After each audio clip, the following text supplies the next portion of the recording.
Right now, plan ahead for your trip to the polls on this spring election day in Wisconsin. We have everything you can expect to see on your ballot today. From the Channel3000.com Alert Center, this is News 3 Now This Morning.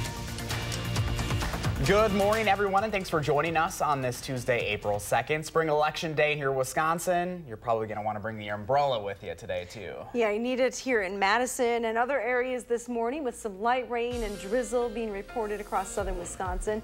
Also, a little bit of light snow as well to the north. You'll see all the colors on the radar map this morning. Here in Madison, it is falling in the form of rain with temperatures a few degrees above the freezing point. But as you get up north of the Dells, some snowflakes may start to mix in. Here's a look at our current temperatures. 38 degrees here in Madison, falls to 36 in the Dells. 33 though in Wautoma with some light snow being reported this morning. Camp Douglas is also at 33. So a little bit of precipitation through the morning hours. It's not going to add up to much, but it'll likely stay damp or wet through the morning into the lunch hour. Temperatures will top at 53 with some clearing taking place later on today. So ending on a much nicer note than what we're starting. Here's a look at your first alert traffic maps this morning. No issues here in Madison. Looks like there may be some slowdowns though as you approach downtown from the east on 151.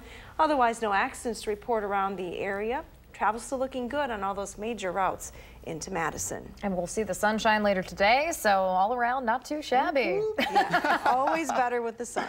Josh is raising the roof already. All right, thanks, Ads. You're welcome. All right, 6:01 right now. By the end of the day today, we'll know who will be leading the city of Madison for the next 4 years.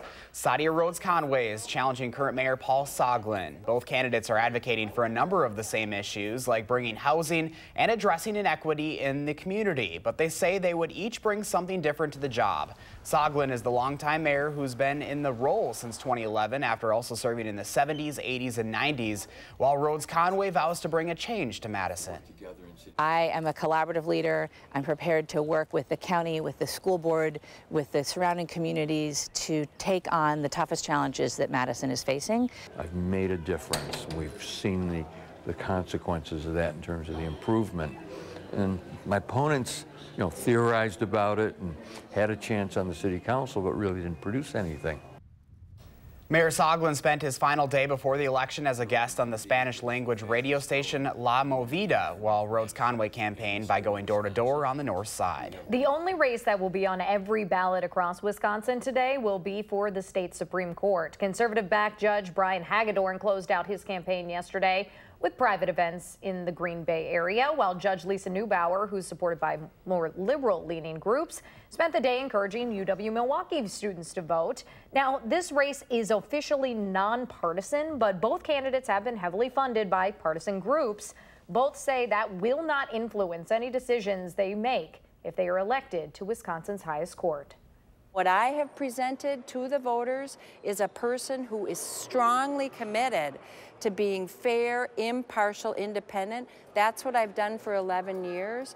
That's why I have bipartisan support. I hope that everybody wants 7 members of the Wisconsin Supreme Court who have that judicial philosophy, who are going to look at what the law says and just the law. Both candidates currently serve together on the State Court of Appeals. Judge Neubauer was appointed by former Democratic Governor Jim Doyle in 2007 after 20 years in private practice. Former Republican Governor Scott Walker appointed Judge Hagedorn to the appeals court in 2015 after he served as Walker's chief legal counsel. DeForest School District officials are asking voters to approve 2 multi-million-dollar referendums today. The district says it is growing by about 150 students a year. To keep up, it's asking voters to approve a $125 million referendum to build a new intermediate high school and provide major upgrades to the high school. A second referendum would increase revenue limits by $2.5 million a year to expand operating costs. The school board, administrators, and a panel of 50 community members met over the course of a year to come up with the questions. They decided that their recommendation to the school board was the board needed to consider pursuing a capital referendum to add and remodel and renovate existing spaces so that we can meet capacity needs. If approved, a homeowner's property taxes would increase by $274 per every $100,000 of property value. That's not the only school district asking voters to approve a referendum today. In Sun Prairie, voters will be asked to support a $164 million proposal to build a new high school. There's another question asking for $5 million a year for the next 5 years for construction costs and teacher salary raises. Now, if both of those referendums are approved, it would cost the owner of a $250,000 home another $236 a year in property taxes. Property taxes could also go up in Milton, where the school district wants to cover $60 million worth of improvements at its schools. That increase would be right around $330 a year for a $200,000 home. Milton voters have already rejected 2 referendums over the past 3 years. And in Middleton, there's a pitch to triple residents' stormwater utility bills to help pay for damage that system sustained in last year's flooding. Now, if that referendum is approved, the cost would go from $15 to $45 annually for the next 5 years. The city estimates flooding did about $5 million worth of damage to the stormwater management facilities alone. Spanish language ballots will be available at every polling place in Dane County today. The bilingual ballots will be available on the handicap accessible machines. People can select what language they would like to use, similar to how they would at an ATM. The polls open at 7 this morning and close at 8 this evening. We'll, of course, have team coverage all day on News 3 Now and channel3000.com. And you can count on us for all of the results later tonight on News 3 Now at 10. Your time right now is 6:06. The Humane Society helping animals throughout Rock County says it has outgrown its decades-old building, but more space will cost more money, and that's where we come in. We'll sit down with the executive director who's specifically reaching out to women for fundraising. But first, it's going to feel a lot like April today, with chances for rain and temperatures in the low 50s. But Hattie says the spring weather won't stick around for long. Her first alert forecast is coming up on News 3 Now this morning.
Good morning from the patio, where there's just a little bit of light rain coming down right now, just enough to get the pavement wet. Otherwise, some snowflakes will be possible today across parts of the area as well. So we're talking a little bit of precipitation.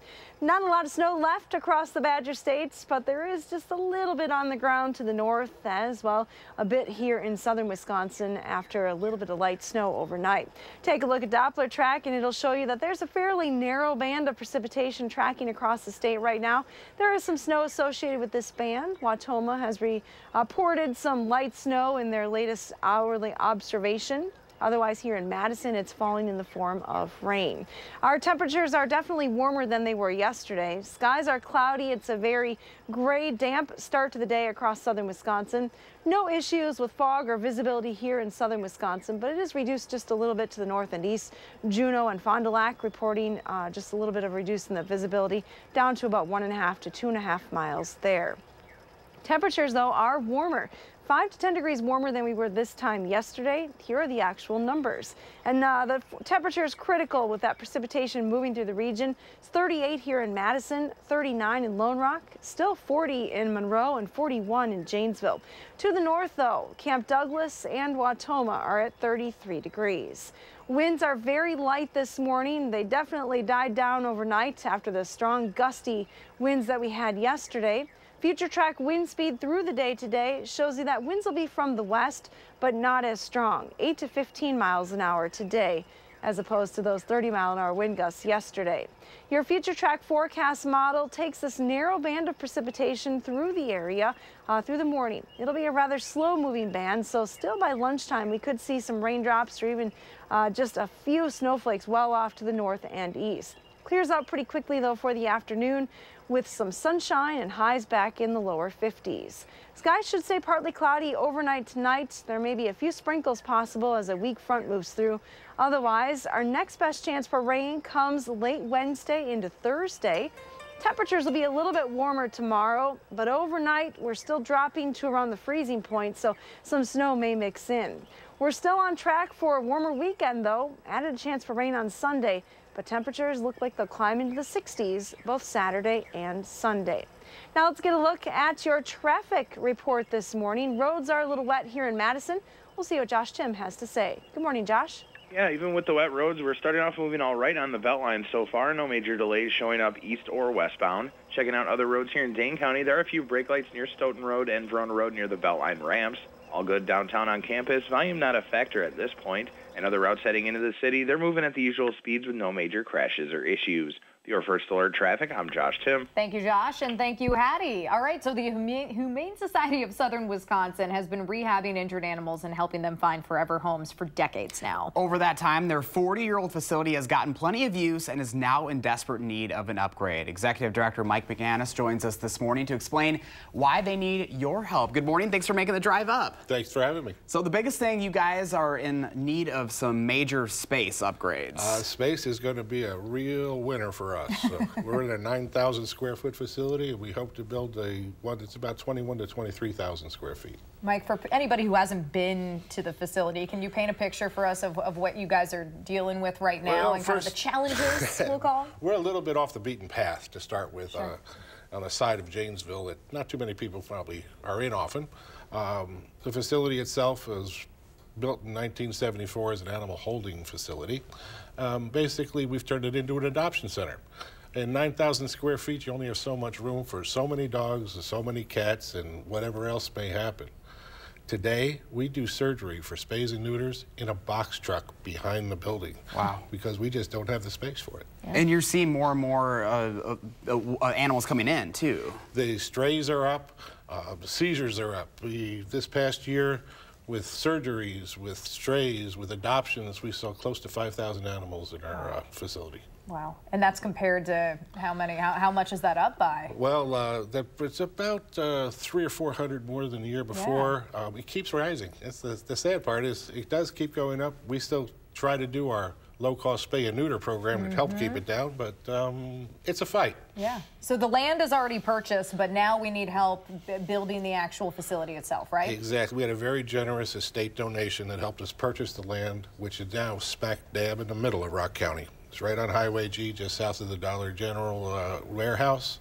We have 44 acres, a tremendous amount of property. We hope to grow into someday. We hope to break ground, if we're very lucky, at the end of this summer. We're about to go public with our capital campaign, and we're starting with 100 extraordinary women. So, yeah, what about women? Why are you asking for help from the women in the area? 100 Extraordinary Women is a program developed by our consultant, Jody Sweeney. What it is we're asking 100 or more women to act as our ambassadors and lead our campaign into the public sector by pledging $1,000 over a 5-year period. You know, when you think about it, that's only $200 a year. But we get 100 of these women at $100,000. It's a great kickoff to our public capital campaign. You can learn more at 100, so that's the number, extraordinarywomen.com. If you're interested, Mike, we appreciate your time and coming up here, and good luck with everything. Thanks very much. Yeah, of Thanks, course. Mike. All right, time right now is 6:15 this morning, and Madison Hospital is getting a shout out for being one of the best in the world. We'll explain what makes it one of the few American facilities on that list. And somehow we still have snow chances in the forecast in this first week of April, but it shouldn't be cold enough to stick, thank goodness. Hattie has the details when News 3 Now This Morning returns.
Good morning from the News 3 Now First Alert Weather Center. As you head to the bus stop this morning, you'll be dealing with this. Some light precipitation across southern Wisconsin, most of it falling in the form of rain, although we have had a few reports of some snowflakes to the north.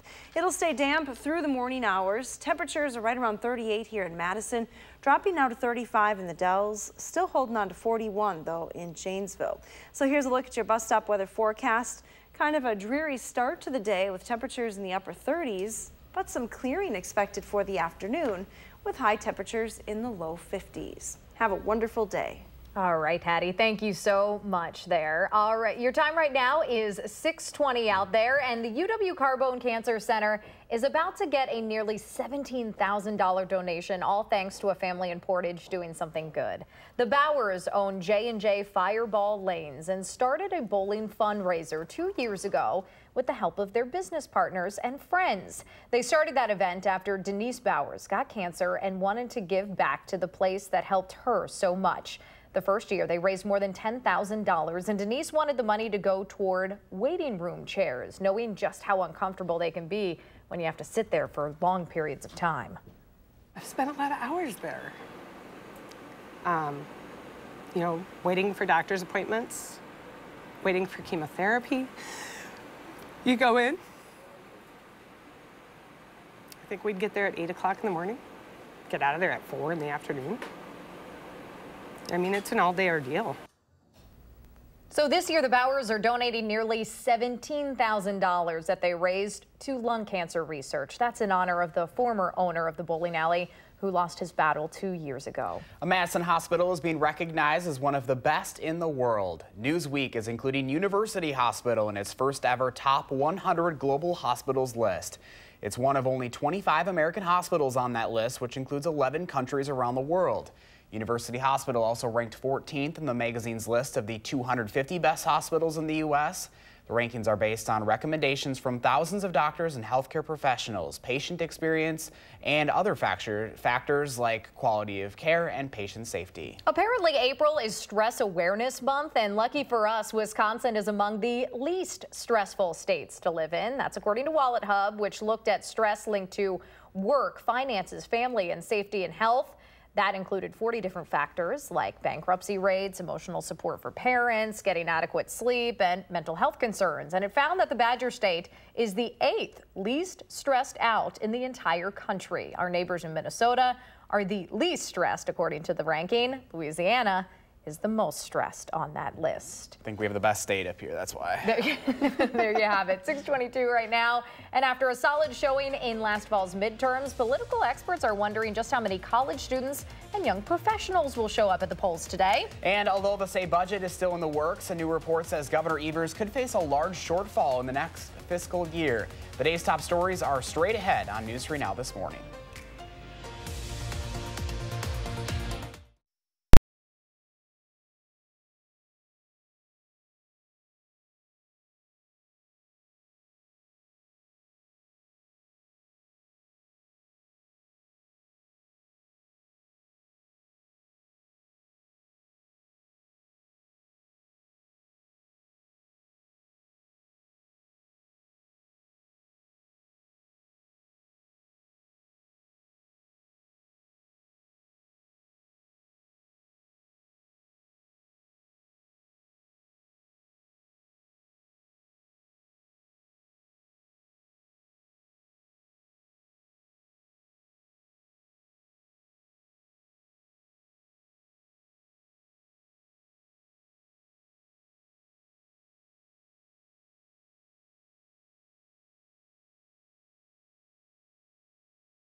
We are about half an hour out from polls opening on this spring election day. We'll break down what you will see on your ballot.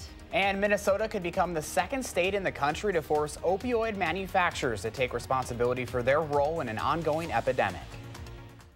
From the Channel3000.com Alert Center, this is News 3 Now This Morning. Good morning, Wisconsin, and thanks for staying with us on this Tuesday, April 2nd, just before 6:30 right now. Lee's a little ill this morning, but I'm thinking maybe she just wanted to stay in bed because she didn't want to go in that rain. It is kind of dreary out there this morning. Yeah, but there's some sun coming, though. I know. That is, we're looking forward to that, definitely. Let's turn it over to Hattie now with a look at that. Hads, you lost the umbrella. I did, but you know what? It's right here.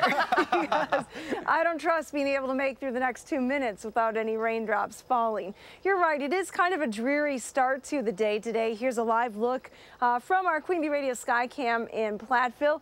On the morning shift, we call this great napping weather. It is cloudy, a little bit of rain in the area this morning. Let's take a look at our weather track, which is satellite and radar combined.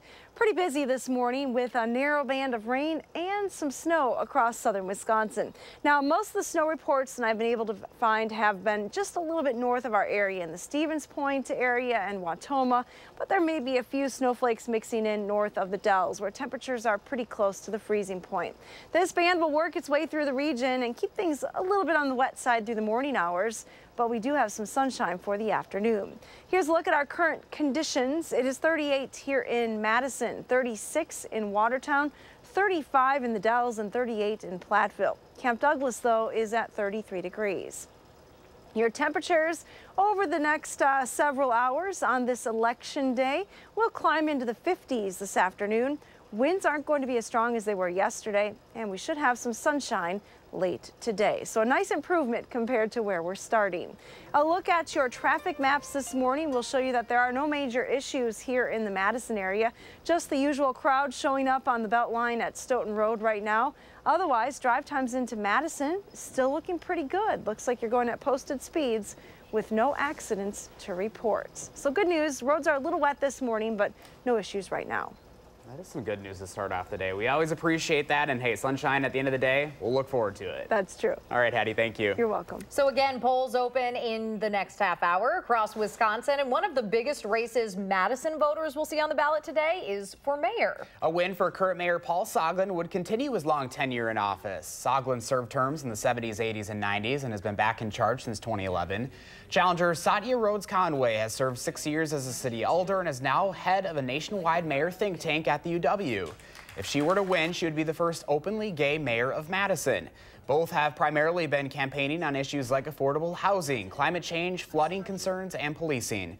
You can hear political reporter Rose Schmidt's interviews with the candidates on the Channel 3000 homepage. Besides the mayoral race, there are a total of 11 alder races being contested this year in Madison. There are also 3 open seats on the Madison Metropolitan School Board. There's also a race for Fitchburg's mayor that will be decided today. The current mayor, Jason Gonzalez, is seeking re-election against teacher and current city council member Aaron Richardson. Everyone will see the race for the state Supreme Court on their ballots. That's Judge Lisa Neubauer and Judge Brian Hagedorn facing off for that race. Both are currently judges in the state appeals court.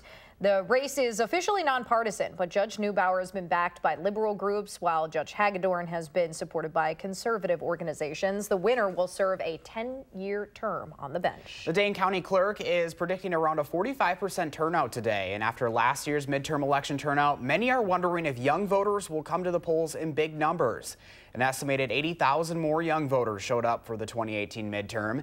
Even though some students are surprised there's an election today, last year's enthusiasm could carry over, giving young people an even louder voice in a smaller election.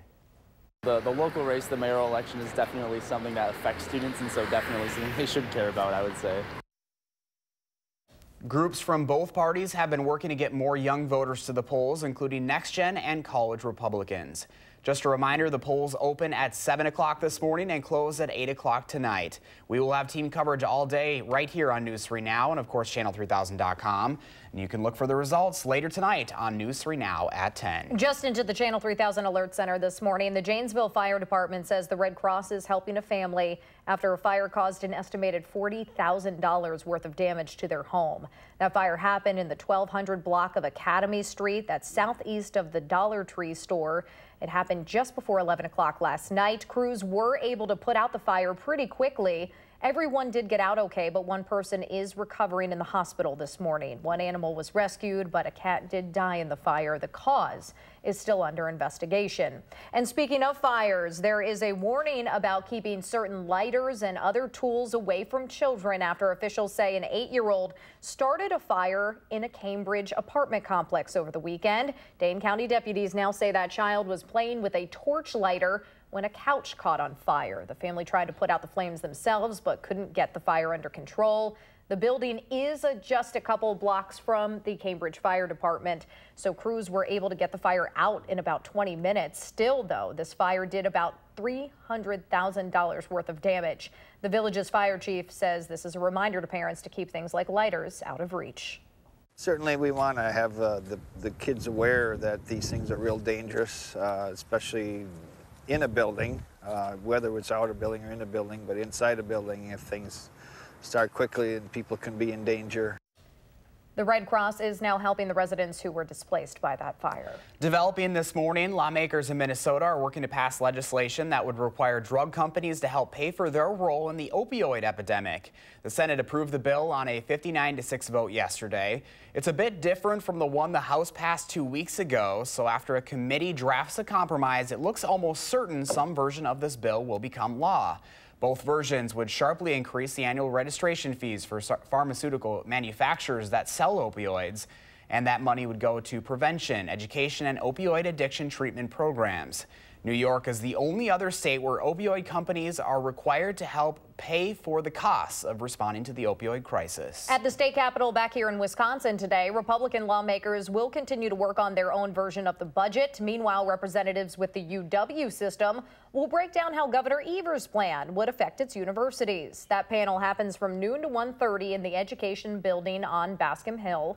Now, the governor's budget calls for a continuation of a tuition freeze throughout the entire UW system and gives institutions an extra $150 million. The proposal also includes a plan to allow Dreamers who were brought into the U.S. illegally as children to pay in-state tuition. Even though his first budget isn't settled yet, new analysis shows Governor Tony Evers could face a big shortfall heading into his second budget. The Legislative Fiscal Bureau says that shortfall could approach $2 billion heading into the 2021 to 2023 fiscal year if the state keeps all of its spending commitments. That includes tax credits to the Foxconn project and the proposals laid out by the governor in his current budget proposal. The estimate does not factor in revenue growth, population changes, inflation, or changes Republicans may make to the 2019 to 2020 budget this summer. All right, your time is almost 6:34 right now, and if your morning commute takes you along either Lake Mendota or Monona, take a second and appreciate a sign that we are putting winter in the rearview mirror. No more ice. That story's coming up in the morning sprint. And we're previewing a cool hands-on opportunity for your student to learn what it takes to become a skilled construction worker. We have the details on News 3 Now this morning.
All right, take a look at this My Morning picture from Kevin. What an amazing picture. I am not quite sure what kind of bird that is. I don't to be either. Honest. But regardless, it is really hard to get wildlife shots like that. We have amazingly talented viewers. And they're kind of coming out of the woodwork now with all the nicer weather. I've seen them all over the place. All right, Kevin, thank you so much for sharing. Remember, you can also share your morning with us by sending it to our social media pages and just use that hashtag MyNews3Morning. And we'll pick out our favorites and air them right here on The Morning Show. So the construction industry continues to grow across the state, and a union in our area wants to help your kids develop skills to fill those positions in the future. The Department of Revenue says employment in the construction sector grew 4% last year, but it can be challenging to find the skilled workers needed for those jobs. Tomorrow, the Wisconsin Operating Engineers invite students and teachers to an externship day at their local 139 training facility. Your student can learn how to prepare for a job in the construction field, including apprenticeship opportunities and training through the state's free online public school program, K-12 Destinations Career Academy. The externship day is Wednesday in Coloma, about an hour and a half north of Madison.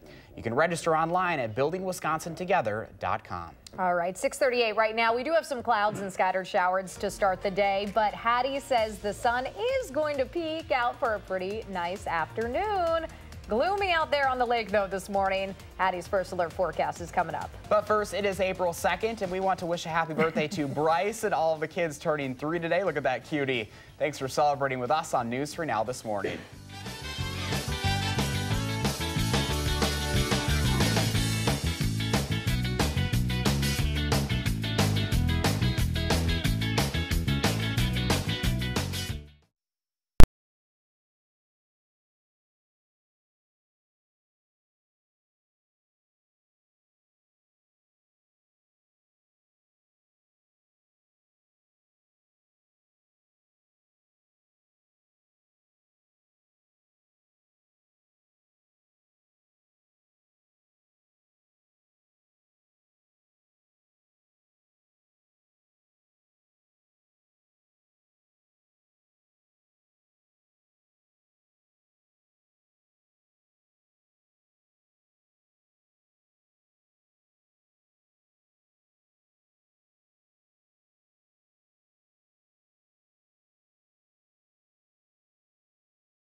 As we come back at 6:42 this morning, a live look in Platteville, a beautiful shot of the sky kind of on this gloomy morning, but that's a beautiful shot there from our Queen Bee Radio Sky Cam in Platteville.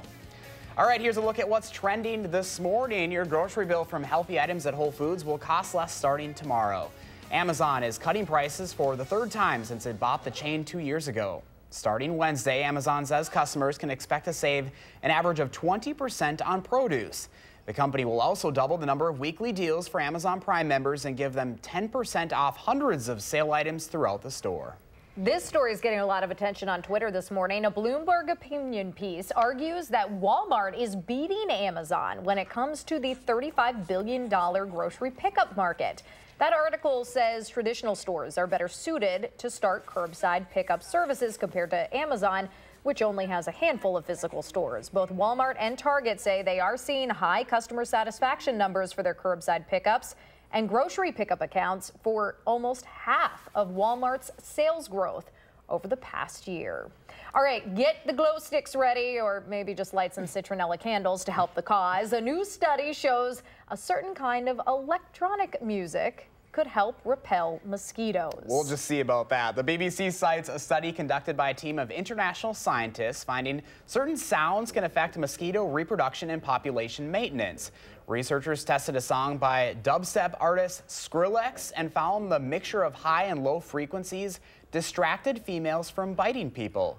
It also decreased the frequency at which mosquitoes reproduced. I'll believe it when I see it. I don't know. Hattie, and I know in my experience, I will try pretty much anything once summer comes to make sure that the mosquitoes aren't, Totally true. And I don't know a lot about Skrillex. I know that it's the hardest dance in our Just Dance game that we have at home. Nice. The kids always beat me when we do that one, but I'll try anything if it reduces the amount of mosquitoes outside. I'm with you. Not sure how I'm going to transition from Skrillex into ice off for the lakes, but we'll try it. We are getting closer to springtime weather and summer weather here in southern Wisconsin. Just another step on the way. The ice off declared for both lakes here in Madison. Now this year, ice was on Monona about just shy of 100 days. That's a little bit shorter than the average. And Lake Mendota, if you remember earlier in the season, they actually declared ice off. Then the lake refroze, and now it's off again. 86 days total for Mendota with ice on. You can see how that compares to the normal as well. So a little bit below those normals. Temperatures aren't too warm today, but we are trending in a warmer direction, especially as we head towards the weekend. Kind of up and down this week, but Saturday, Sunday, and Monday, temperatures at least in the mid-60s. So good stuff coming our way for the upcoming weekend. Let's talk about today, though. If you are traveling, we're looking at a storm in the southeast traveling up the east coast of the United States, so a little bit wet there and cooler as well. We also have some rain on the west coast of the United States. In between here in the Great Lakes region, we also have a little bit of moisture to contend with this morning. Here's a map of the entire U.S. You can see the light precipitation on both coastlines. In between here in southern Wisconsin, we are dealing with some light rain as well as a few snowflakes. Had some reports of snow in our far northern viewing areas north of the Dells. Here in Madison, it's generally been some light rain and drizzle. We're actually dry right now, but this band of precipitation will continue to push eastward through the area. So we're probably not done with the rain yet here in Madison. Total amounts, though, are going to be very light, less than 1/4 of an inch. Now, our temperatures this morning are still dropping, 37 here in Madison. Hanging on to 41, though, in Janesville, 38 in Boscobel. The Dells getting a little closer to that freezing point at 35, and Camp Douglas is at 34 degrees. Winds will be much lighter than they were yesterday. We'll put this map into motion. Looks like it's going to be a west-southwesterly wind, but only 8 to 15 miles an hour today, so much lighter than yesterday. Here's a look at your future track forecast model. This narrow band of precipitation across the southern part of the state takes its time moving through the area, so we'll still likely see some raindrops as we head towards the lunch hour. Temperatures, though, getting into the 40s, so the chance for snow really diminishing. This afternoon, actually some clearing taking place as that front moves through. High temperatures will be back in the 50s. Now overnight tonight, a few sprinkles will be possible, but basically just partly cloudy skies. Temperatures will fall to 31. A pretty active weather pattern setting up with another chance for some rain, especially in the far southern part of the state, late Wednesday into Thursday. Still that time of the year that some snowflakes may mix in overnight into early Thursday. It'll dry out for the end of the week. Get back into the 60s starting on Saturday. So some good stuff coming our way. Oh. Kumari and Kosh and Janesville, they kind of have a yin-yang thing going on there. They really do. kind of cool. I love that. I don't know if they'll need to cuddle up as much, though, to stay warm. No, maybe not this afternoon. They can be running around with a little bit of sunshine. It's that time of the year where it's like you have to like shed layers throughout the day. I have to have like almost 2 wardrobes because you have to have it for the morning. The dogs have to, too. Yeah. Start shedding their coats. Seriously. Maybe, yeah, it's that time of the year. All right. Well, Dress for all seasons. all Yeah, seasons, right. Only here in Wisconsin. Stay with us. The Morning Sprint is up next right here on News 3 Now this morning.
It is 6:50, time for the morning sprint. Hattie says we are hanging on temperatures in the 50s today, but some of you north and west of Madison might be waking up to a dusting of snow. But we start with what's on your ballot this spring election day. Do we want status quo or do we want to move forward? And I think that's really the choice. This isn't about just change. Change can mean for the worse. What we want is improvement. One of the biggest races for people in Madison is for mayor. A win for current mayor Paul Soglin would continue his long tenure in office. Challenger Satya Rhodes Conway has served as 6 years as a city elder and is now head of a nationwide mayor think tank. Both have primarily been campaigning on issues like affordable housing, climate change, flooding concerns, and policing. A lot of you will also see referendums on your ballot today. Voters in Sun Prairie will be asked if they're willing to pay more in property taxes to allow the school district to borrow $164 million to build a second high school. Now, the Clinton School District wants approval for a $42 million plan to build a new school for kindergarten through 6th graders and renovate the current high school. The Milton School District is asking for nearly $60 million to replace a pool and add new classrooms to most of its schools to help lower class sizes. And DeForest schools want to build a new school for 4th through 6th graders and pay for another improvement around the district, which would cost $125 million. The one race on everyone's ballot today will be for the state Supreme Court. The two judges running for that highest court say that they will not let the groups that have funded them influence their decisions on the bench. Lisa Neubauer and Brian Hagedorn both currently serve as appellate judges for the state. The race is officially nonpartisan, but Judge Neubauer has been backed by liberal groups and Hagedorn is supported by conservative-leaning organizations. The winner will serve a 10-year term. The polls open at 7 o'clock this morning and close at 8 tonight. You can count on News 3 Now and Channel3000.com for team coverage throughout the day, and watch News 3 Now at 10 for the latest results. And on this election day, we are starting off with some light rain across southern Wisconsin, possibly a few snowflakes mixing into the north this morning. Temperatures will start in the 30s, climb to highs in the low 50s later on this afternoon, with actually some clearing taking place. Thank you very much, Hattie. On Capitol Hill today, Attorney General William Barr is not expected to meet the deadline set by House Democrats and release the special counsel's full Russia investigation to Congress today. After issuing a 4-page summary of Robert Mueller's report, Barr said he will release a larger version of the report by mid-April. Grassroots organizations are planning a nationwide day of action on Thursday if that full report is not released by then. The House Oversight Committee will meet later today to decide whether to subpoena documents from a whistleblower's old boss after she accused the Trump administration of pushing through security clearances for more than 24 people.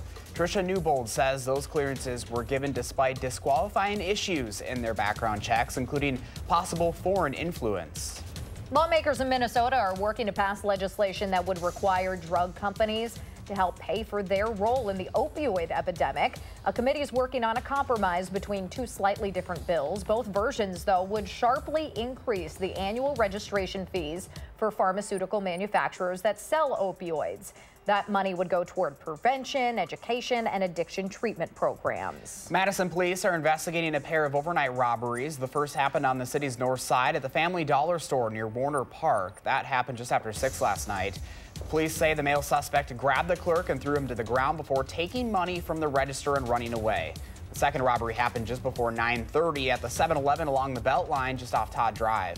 Police say the suspect in that robbery had a box cutter and tried to take money from the store's registers.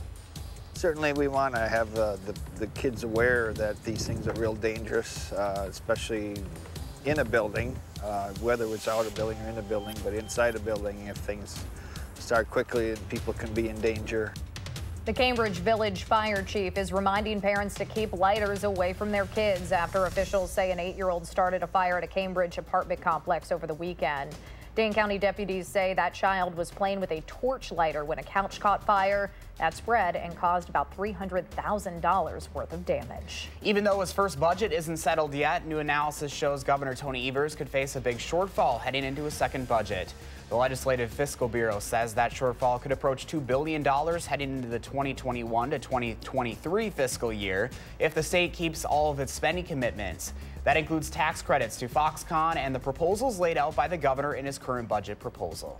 For all of you hunters out there, state leaders will be talking later today about how much someone should be fined for unlawfully killing or wounding a deer. Under current law, you can be fined an extra charge of $43 for trapping certain wild animals illegally, and that's on top of any fine the DNR would give you. This new bill, however, would make it so a court could add on up to $5,000 to that fine. Well, it is a sign that spring may finally be here for good. The Wisconsin State Climatology Office is officially declaring ice off for Madison's lakes. That means ice cover has dropped below 50% on Lake Mendota and Lake Monona. Despite the brutally cold second half of winter, the ice melt was pretty much right on schedule. 6:56 right now. Let's turn it over to Josh Tim with one more look at traffic this morning with those wet roads out there. Hi, Josh. Yeah, good morning. Still moving well on the Beltline, although the westbound side is continuing to pick up now between Stoughton Road and West Broadway. I would look for delays within the next 10 to 15 minutes. Inbound side of John Nolan, you're tapping the brakes at Rimrock and Olin Avenue moving into the downtown area. And other routes, including the interstate heading into the city, they're moving at the usual speeds with no major crashes or issues. Your first alert traffic, I'm Josh Tim. Thank you very much, Josh. And here's a look out over the Edgewater Sky Cam. Definitely not seeing any ice there on the lake. Quite a different story. That strong south wind yesterday really help to break up the last remaining ice on this shot. Here's a look at what we have this morning. Our temperatures are starting in the 30s, but there is a mix of precipitation showing up on the radar map. Most likely falling as light rain or drizzle in most spots, although to the north and northeast there may be a little bit of snow starting to mix in. Here's a look at your day planner temperatures. Again, chances for rain mainly confined to the morning. Skies should clear out pretty quickly for the second part of the day, with highs right around where they were yesterday in the low 50s. Looking forward to that sunshine.